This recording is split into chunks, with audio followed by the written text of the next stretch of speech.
امام سیوطی نقل کر رہے ہیں مولا علی کے الفاظ کہ موسیٰ نے ہاتھ پھیرا جوانی ایسی لوٹ آئی 30 سال کی جوان عمر سبحان اللہ سبحان اللہ اس کو جمال لوٹ آیا 1600 سال کی عمر ہوئی اور حضرت سلیمان جب بعد میں آئے ان کے نکاح میں آئی سبحان اللہ نعرہ تکبیر نعرہ رسالت عظمت مصطفیٰ کانفرنس تو جب موسیٰ جوانی بھی دے سکتے ہیں تو میرے نبی حیات بخشے تو کون سکتا ہے سبحان اللہ سبحان اللہ موسیٰ جنت بھی دے سکتے ہیں موسیٰ تو میرے محبوب کے غلام ہیں میرے آقا کو کہتے ہیں موسیٰ کا کیا مقام ہے کیا حیثیت ہے میری بارگاہ میں یہ کہ اگر میرے زمانے میں موسیٰ آ جائے اور تم مجھے چھوڑ کر موسیٰ کی پیروی کرو تو ہلاک و تباہ ہو جاؤں گے موسیٰ کو بھی میری پیروی کے بغیر چارہ نہیں جی جی جی موسیٰ کو بھی میری اتباع کرنی پڑیں گی میں وہ پیغمبر ہوں اور یہ اللہ جب موسیٰ نے کہا سجا دیا تب اس نے بتایا حضور یہاں ہے یہاں سے ایک بات یہ بھی پتہ چلی کہ جب قبر مبارک کھودی گئی موسیٰ کا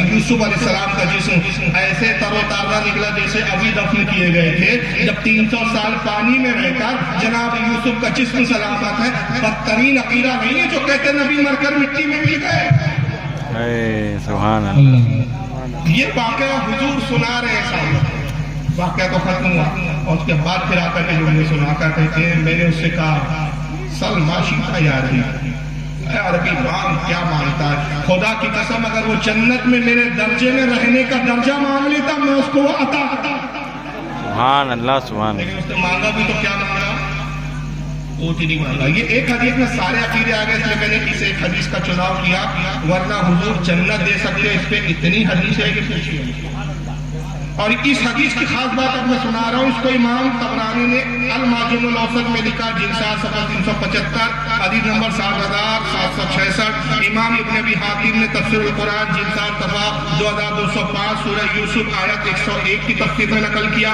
امام ابو یعلا نے مسند ابی یعلا میں جلد 13 صفحہ 236 حدیث نمبر 7254 امام ابی یعلا کہتے ہیں اسنادہ حسن اس کی سند حسن ہے یہ حدیث ضعیف وہابیوں کا یہ تقہ نہیں چلے ضعیف ہے لیکن تمہارا عقیدہ ضعیف ہے حدیث ضعیف نہیں ہے تمہارا عقیدہ ضعیف ہے تم خود ضعیف ہو امام ابن حبان نے اپنی سعید میں حبان جن نمبر 200-498 حدیث نمبر 723 کا لکھا امام ابن حبان کہتے ہیں صحیح یہ حدیث صحیح ہے امام حاکم نے المستدرک میں لکھا جلد 200-624 حدیث نمبر 4088 امام حاکم کہتے ہیں ھذا اسناد صحیح الاسناد اس حدیث کی اسناد اس کی سند صحیح سند ہے خطیب بغدادی نے تاریخ بغداد جلد 495 پہ لکھا امام حیثمی نے مجموع الزوائد جلد صفحہ 195 رجال نمبر حدیث نمبر 17348 اور امام حیثمی کہتے ہیں رجال صحیح اس کے سارے راوی صحیح راوی ہیں ابن کثیر نے تفسیر القرآن تفسیر ابن کثیر اسے کہتے ہیں جلد 6 صفحہ 142 سورہ شورى آیت 52 کی تفسیر میں لکھا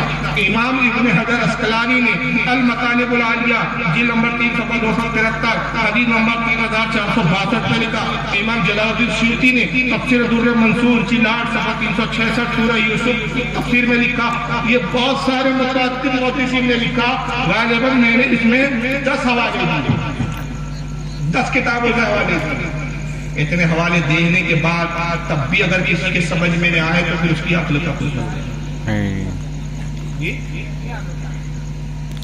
لیکن اب بات اس موڑ پر آ گئی ہے کہ یوسف علیہ السلام کا جسم کیا ہے بولیے 300 سال تک سلامت ہے مگر یہ کتنی نابکار قوم ہے یہ بنی اسرائیل سے بھی گئے بیتے لوگ ہیں بدعقیدہ وہابیہ کہ بنی اسرائیل نے بھی اعتراض نہیں کیا اس وقت جب موسیٰ رکے انہوں نے کہا کہ موسیٰ آپ یوسف کی قبر کہاں ڈھونڈ رہے کہاں کھود رہے 300 سال کے بعد بھی کوئی جسم تر و تازہ نکلتے بنی اسرائیل بھی جان کر مانتے تھے کہ اللہ کا نبی اپنی قبر میں محفوظ ہوتا ہے زندہ ہوتا ہے لیکن یہ بدعقیدوں کو دیکھ لیے ان کا کتنا بدترین عقیدہ ہے یہ مولوی جرجس صاحب صاحب ذرا اس میں ایک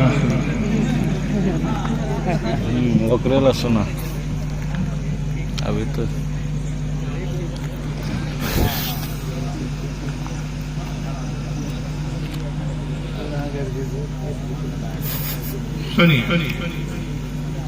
تم اس کو پکار ارے صاحب مر گیا مت کہنا توہین ہو جائے گی پردہ کر گئے